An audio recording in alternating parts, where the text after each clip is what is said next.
Hi, I'm Guy Lawrence, and you are listening to the Guy Lawrence podcast. If you're enjoying this content and you want to find out more and join me and come further down the rabbit hole, make sure you head back to guylawrence.com.au. Awesome, guys. Enjoy the show.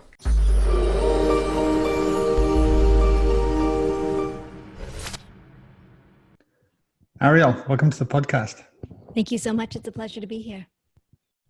I ask everyone on the show, and I'd be very intrigued to hear your answer to this one, but if you were at a cocktail party and a complete stranger came up to you and asked you what you did for a living, what would you say? I make a crazy brain sensing device that helps you meditate. That's the perfect answer. And what sort of response do you get when you say that normally? A what? A who? Or meditation? I love meditation. Tell me all about it.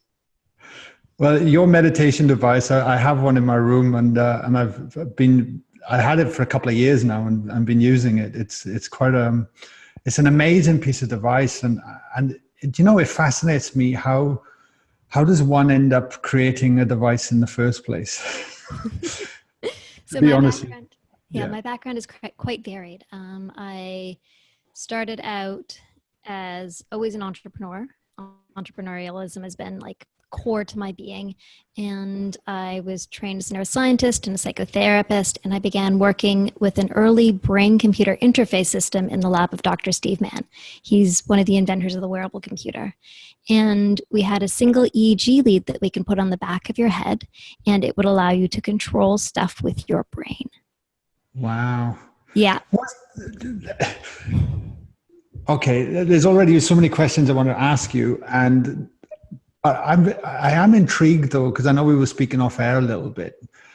What led you into the fascination in meditation in the first place before we get into the device? Was it like this big groundbreaking moment, or was it just this gradual progression?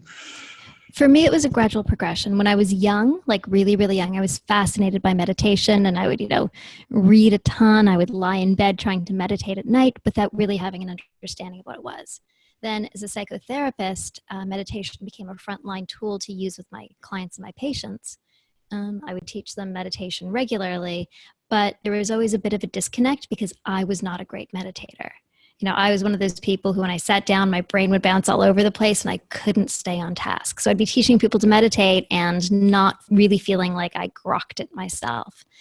As a neuroscientist, I understood all the benefits of it. And then when I began working with this early brain-computer interface technology, we tried all sorts of applications for it and finally recognized that the best use of it was to help people understand what was going on in their own mind during this strange activity known as meditation. And if we could give people real-time feedback on their brain while they meditated, it would solve that age-old problem of what's supposed to be going on in my head? Am I doing it right? What's going on in there? We could literally show you what's going on inside your brain, guide you into the state of focused attention, and keep you there. So when I truly became a meditator was by now 10 years ago, but 8 years ago, as we started to really build and bring out Muse. That was probably the beginning of my meditation practice. And I know you were describing to me the experience of finally having a transformational experience and all of your readings making sense. And that's what it was for me. It's like, once I started using Muse, I was like, oh, this is what it feels like to meditate. This is what my brain's supposed to be doing. Okay, now I get it. And then it was like that whole world of 2,000 years of history that I'd been reading made sense. It's fascinating that we have to bring meaning into everything before we look at it. And I was blindsided by meditation for so long, and I had already had a meaning behind it without even knowing that was stopping me from looking at it in the first place. Do you find that for yourself, where the moment people have that can correlate different meaning to it? Do we already bring our own beliefs into something like this before even looking at it? So we definitely come in with our own beliefs, and it's only once you experience it that you can actually get the meaning and the power, that you can see the impact in your life. I always talk about it as the same feeling as when I figured out what love was. So at 15 years old, I was listening to the radio and I'm like, why is everybody singing about love? Like, why is every single song about love? What is this love thing? And then I finally fell in love. And the next song that I heard about love, it's like, oh my God, this is amazing. This totally describes my experience. I understand why everybody sings about love all the time. It just like finally made sense to me. I got it. I felt it. It touched me. Yeah, perfect. That's such a perfect answer. So for people then to get that experience for meditation, because that's what happened to me. People still ask me, why do you get so excited about meditation and so enthusiastic? I'm like, you're missing out on the greatest exploration of all, the self. That's what I really feel like. But what have you found, especially from your role as a psychotherapist as well? Do people start coming to look at meditation in the first place? Like what gets them across the line? So by now, most people know that meditation is good for you.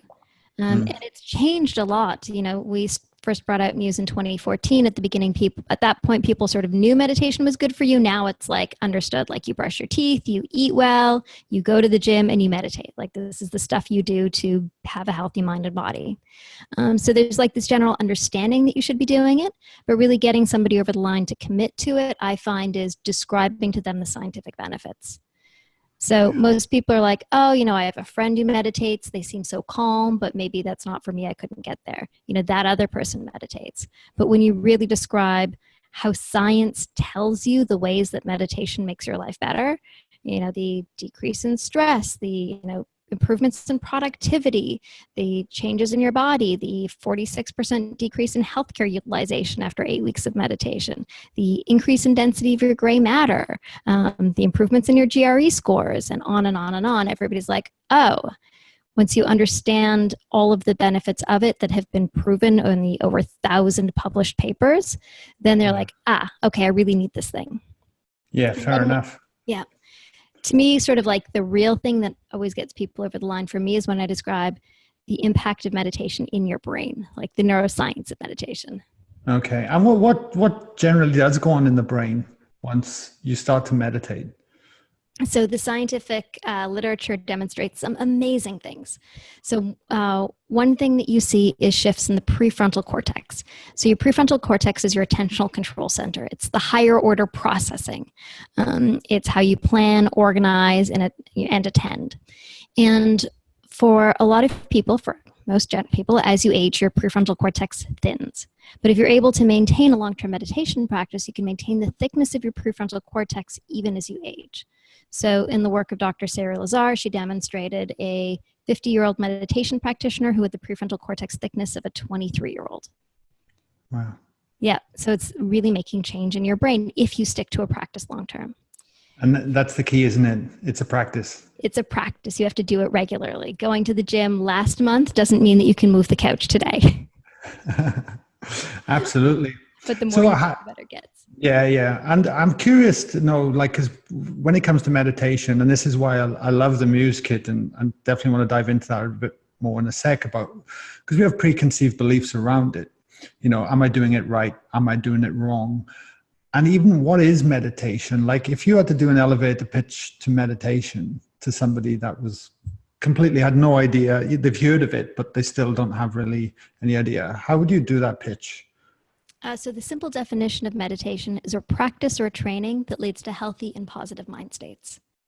It's a very clean technical definition. It's not weird or woo-woo. It's just a practice or training that leads to healthy and positive mind states.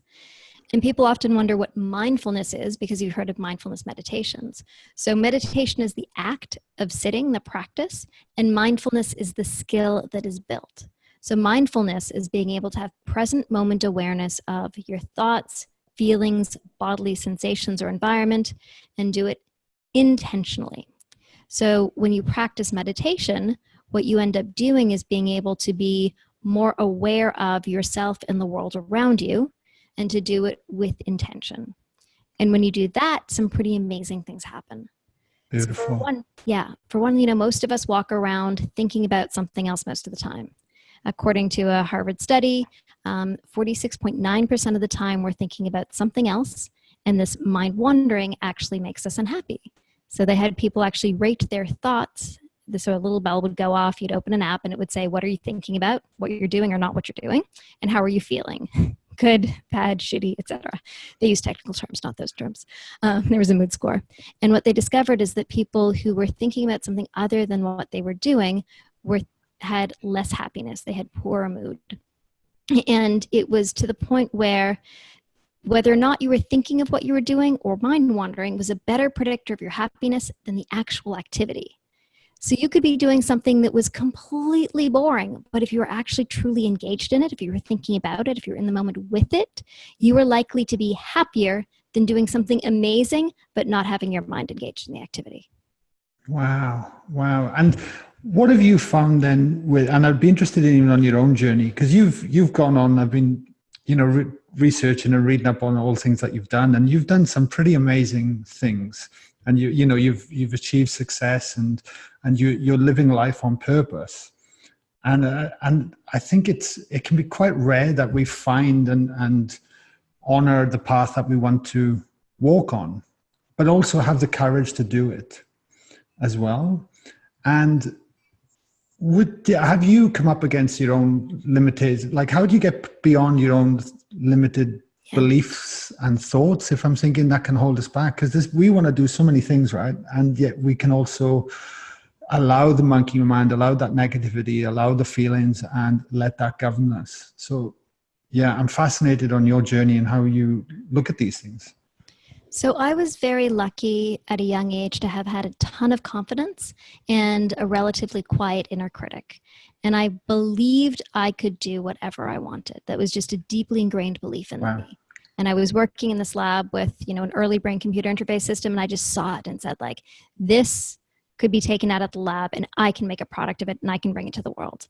And I got together with my co-founders, Chris Amony and Trevor Coleman, and the three of us went and did it. We did crazy things. Like, we had a contract at the Olympics where we let people control the lights on the CN Tower, Canadian Parliament buildings, and Niagara Falls with their brain from all the way across the country, 3,000 miles, 2,000 miles away. So we were able to create these extraordinary things. We made, thought-controlled devices and thought-controlled beer taps. And we just had this vision that we were going to create a world in which this technology would flourish. And ultimately pivoted from controlling technology with your mind to having technology show you what goes on in your own mind and help you control your own internal technology. And so that's the creation of Muse.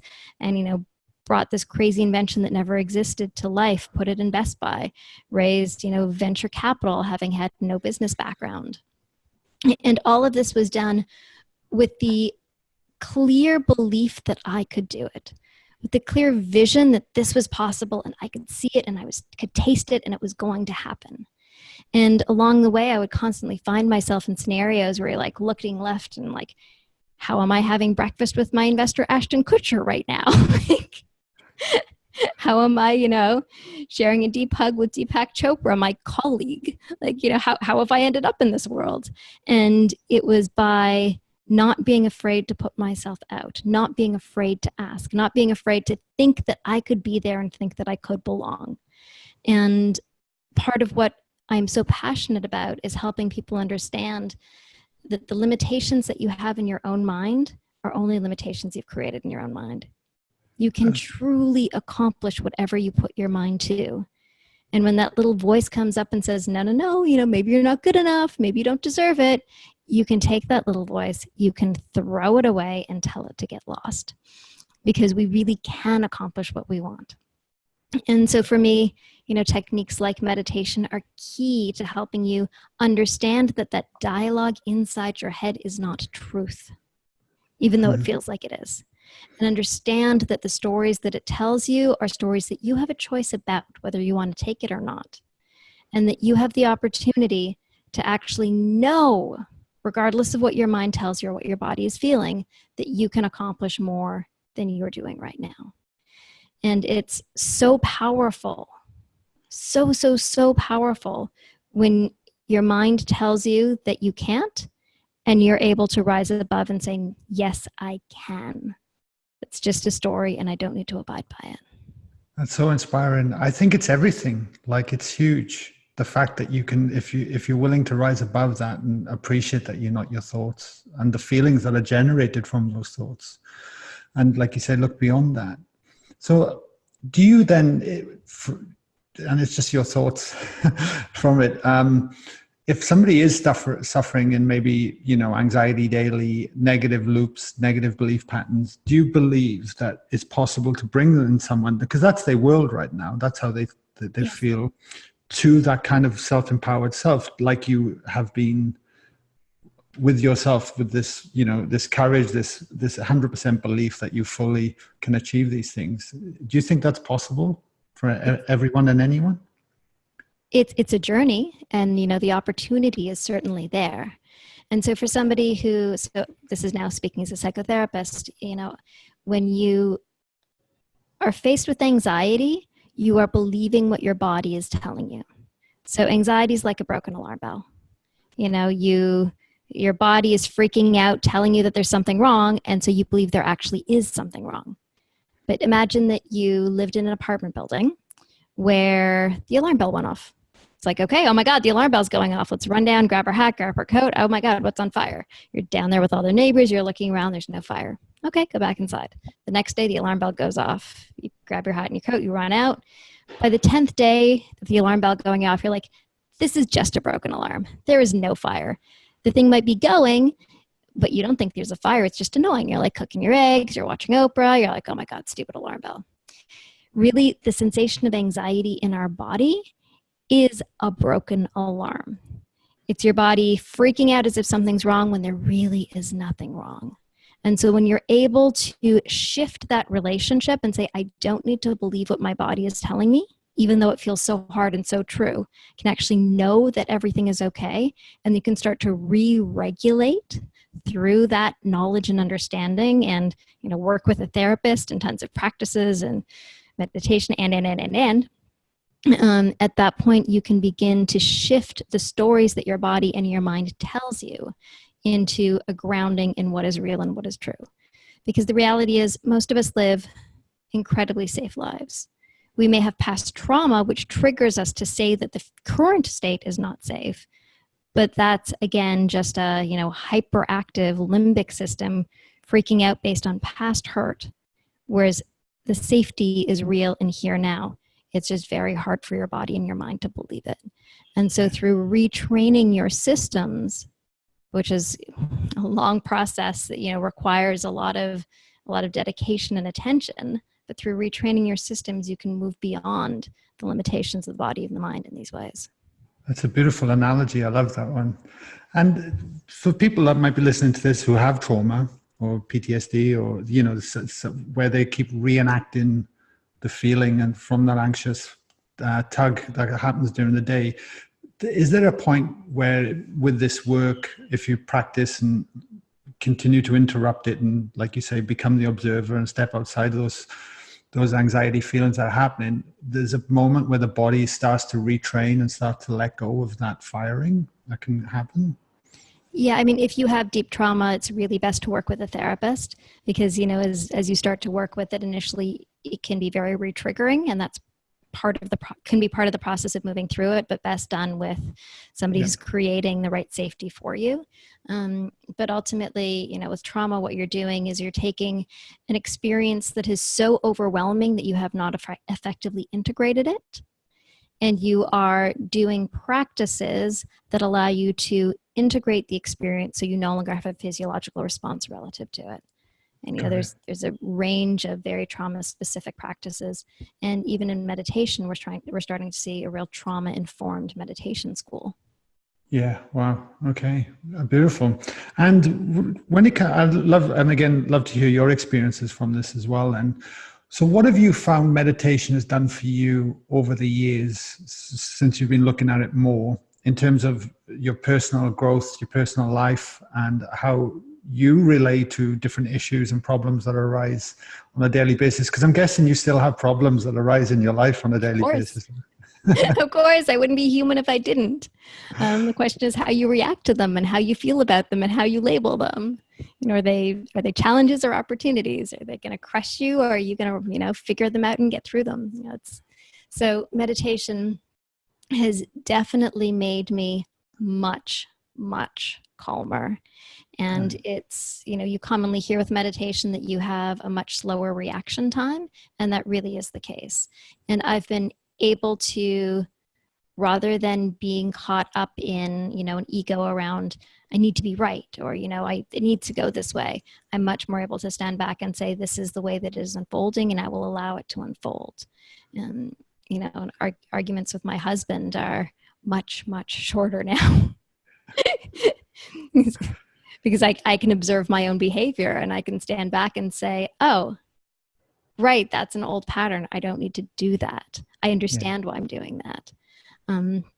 At work, my productivity has increased dramatically because I'm not as distracted anymore.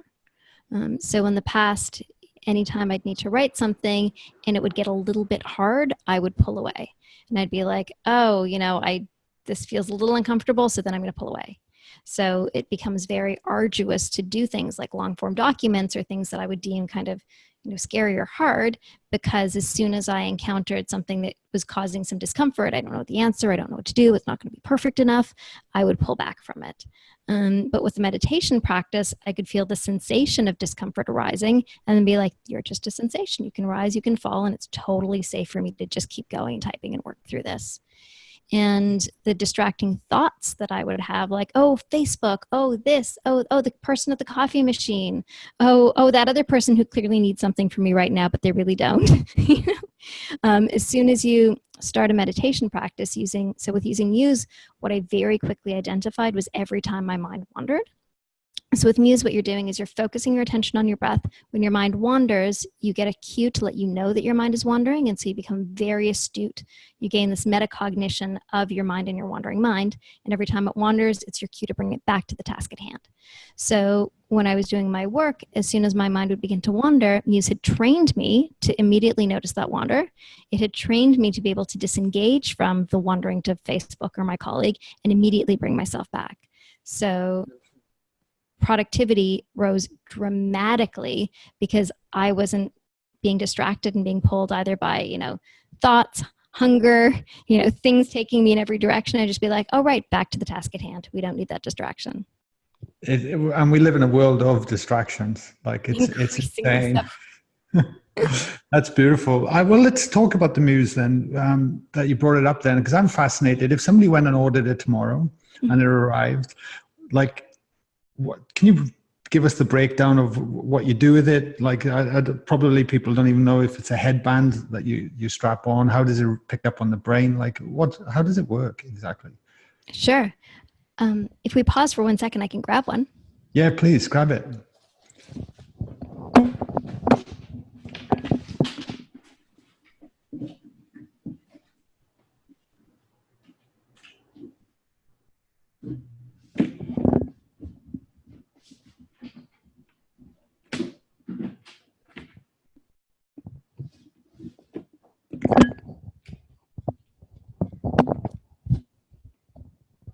So Muse is a brain sensing headband that helps you meditate. And this is Muse. So it's a slim little headband, and it fits on just like a pair of glasses. And there are sensors on the forehead, gold sensors in there, and sensors behind the ears. And they actually track your brain while you meditate. And the metaphor we use is your mind is like the weather. So when you're thinking, when you're distracted, you actually hear it as stormy. And as you bring yourself to clear, focused attention, it then quiets the storm. So it's this really beautiful real-time feedback on your meditation. When your mind wanders, the storm gets louder. As you come to focused attention, the storm quiets.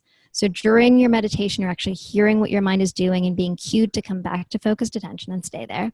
And then after the fact, you're actually able to see what your mind was doing. So you have charts, graphs, data, scores, things that allow you to track your progress, track your mind wanderings, and most importantly, see your improvement session after session. Got it. And then it comes with an app and guided meditations as well to direct your awareness when you're sitting there with it, right? Yep. So Muse guides you and it tells you and teaches you what to do.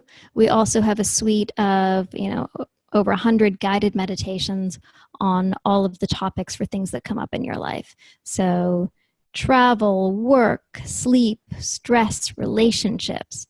So anything that you need in your life, we say, there's a meditation for that.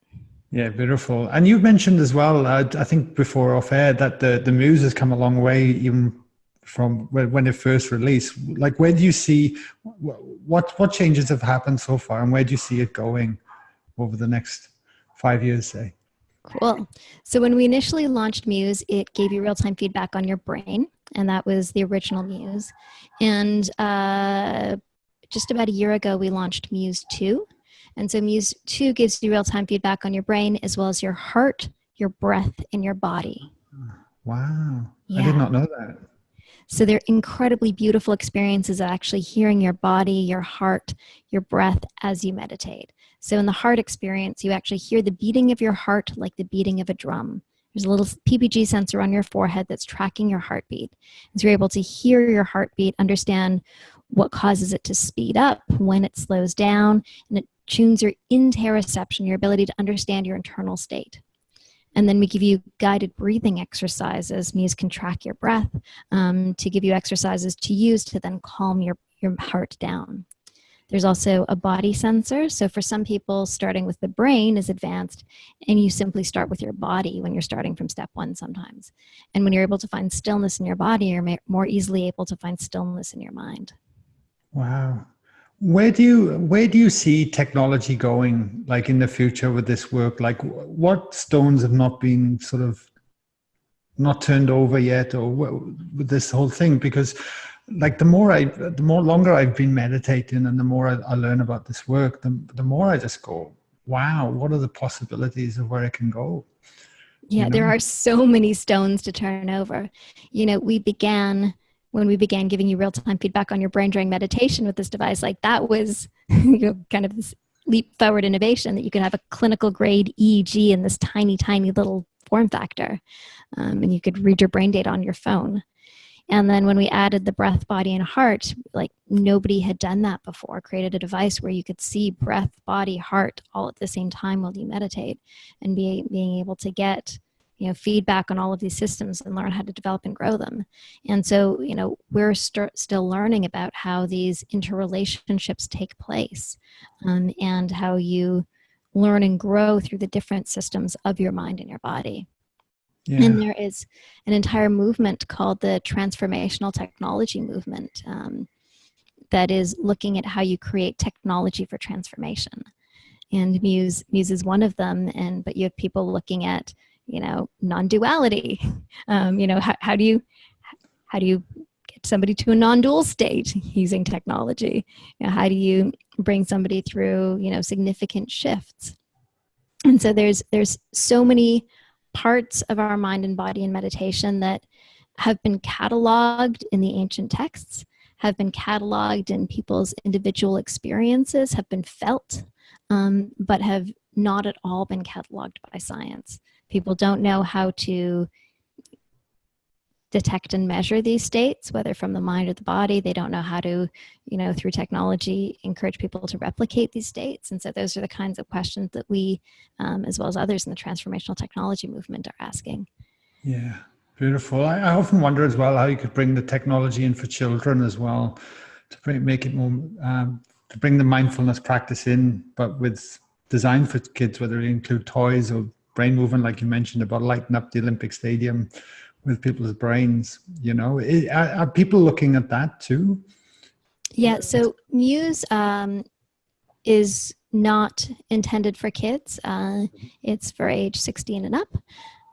Though we have had a few groups use it in a school practice within research studies. So one group in Kansas State University did a study with grade 8 students using Muse, and they saw a 72% decrease in kids going to the principal's office. That can't be a bad thing. That can't be a bad thing at all. I got a few questions I ask everyone on the show, and I'd love you to share with them. And what's one of your low points in your life you've had, but has later in life become a blessing? So I had a concussion. I actually had multiple concussions, and there's an incredible irony to, somebody with a neuroscience background who can call up any brain scientist in the world and say, like, I have a concussion, what should I do? And so through the concussion journey, I went from somebody who was very unafraid and became somebody who became quite afraid. Because when you have a concussion, every doctor says, oh, don't do that, don't go out, don't go, don't do too much. And so your world becomes smaller and smaller. And so I had to very actively take on the challenge of facing my fears. And I was lucky enough to have known what life felt like before, to have known the freedom of being without fear. And then once I became clouded by fears and started to feel my world get very, very small, and the anxiety of that small world set in, and the joy from life start to diminish when you limit yourself so dramatically. I was able, to bring in a ton of meditation practices through it. So, continuing to feel joy and love and positivity in my body. So meditation was key in that. But probably the most transformational practice that I did was staring at and facing each and every one of my fears. And when I was afraid of doing something, I would do it anyways while I felt the fear of it.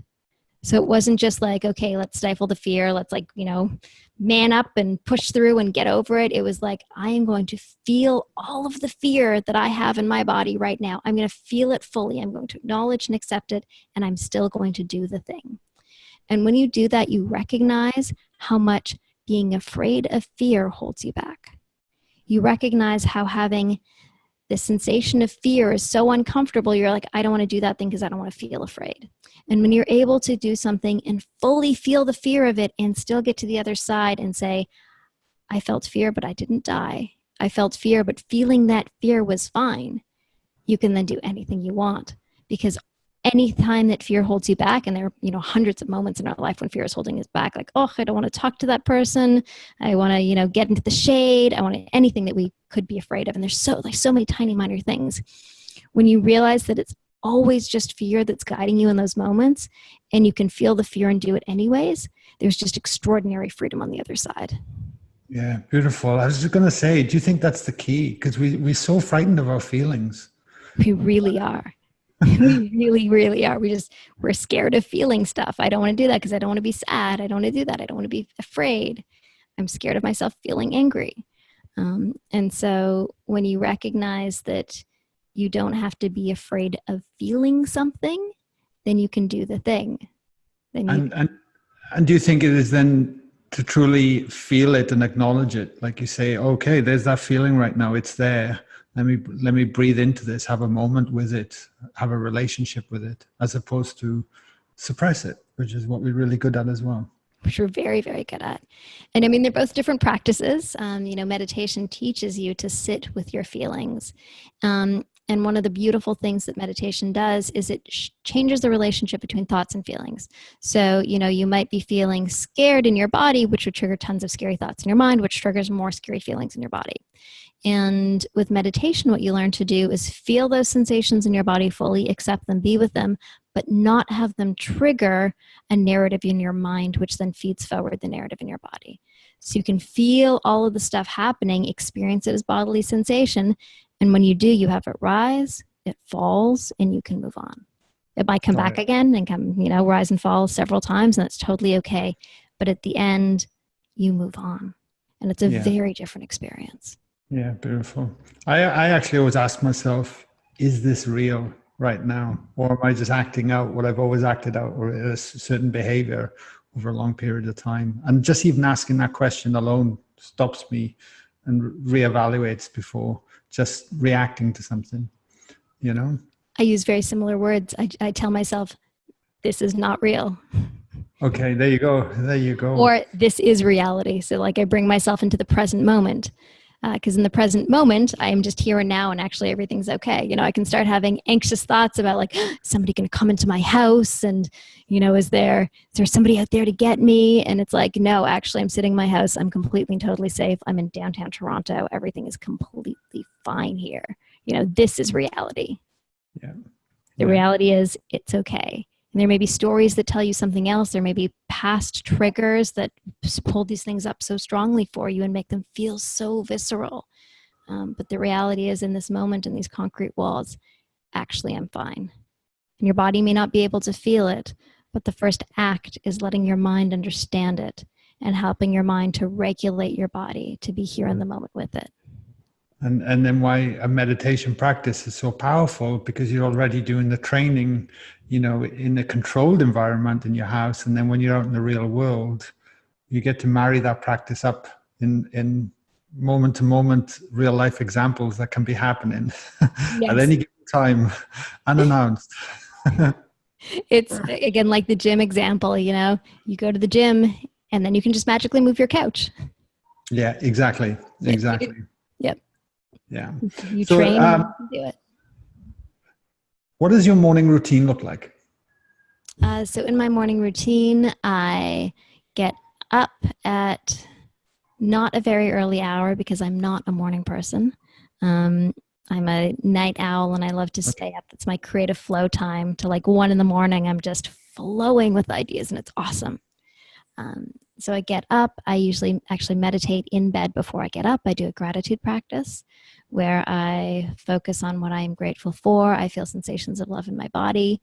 I roll over to my lovely partner and have some gentle time with him. Then I get up and begin my day. Do some stretching. I always walk to work. I always walk up the stairs as much as I can handle it to the 9th floor office that we're at. It takes 3 minutes to walk 9 floors. Even when I started doing it, it took 4 minutes and I was terrible at it. And I stopped at every floor. It's really not a hard thing to do. And then just love my work and love my day. Yeah, beautiful. If you could have dinner with anyone, anywhere in the world, from any time frame, who do you think it would be and why? Mahatma Gandhi. Oh, wow. Yeah. I would love to know what it is like to be in the presence of somebody who is so resolute, the presence of somebody who so gets their vision, their ability to control their mind, control their body's response, and put themselves in the line of danger for what they believe in, for the knowledge and the truth of peace. Beautiful. Beautiful. And last question, with everything we've covered today, is there anything you'd like our listeners to ponder on, to take away? You do not need to be held back by the thoughts in your head. We are all amazing, beautiful, capable, competent creatures. Yet we often have these narratives in our mind that tell us that we're not, that we're just not good enough, that we're not beautiful enough, all these things in our brain that our brain tells us that make us feel just a little bit shitty every day. And they are not real and they are not true. And when you learn to embrace and accept the fact that you are this capable, competent human being, you're able to change the relationship to those thoughts. And you are able to recognize who and how powerful you are. Beautiful. That is the truth right now of each and every one of us. Couldn't agree more.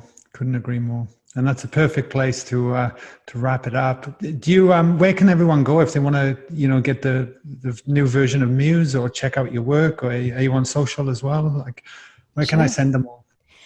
So if you want to check out Muse, you can go to choosemuse.com, and you can get Muse 1 and Muse 2 there. If you want to follow me, you can find me at Ariel's Musings, ARIELS_MUSINGS on Instagram, Ariel.Garten, GARTEN on Twitter. And you can check out my podcast that I co-host with Patricia Karpus called Untangle, where we interview neuroscientists and meditators. Beautiful. I'll make sure I check that out. I'll subscribe to that, Untangle. And I got to ask you, while I still got you on the show, where did the name Muse come from? So Muse has multiple meanings. One, to muse, to think about something, muse on it, think about it. And the other is the muses of inspiration. So you have the Greek muses of art. You have, the idea of an artistic muse, something that inspires you. And so here's a device that inspires you to discover. And it's easy to remember. I love it. Perfect. Thank you so much for joining me today on the show. My sincere pleasure. Wonderful to be with you and wonderful to be with all of you. Likewise. Thank you.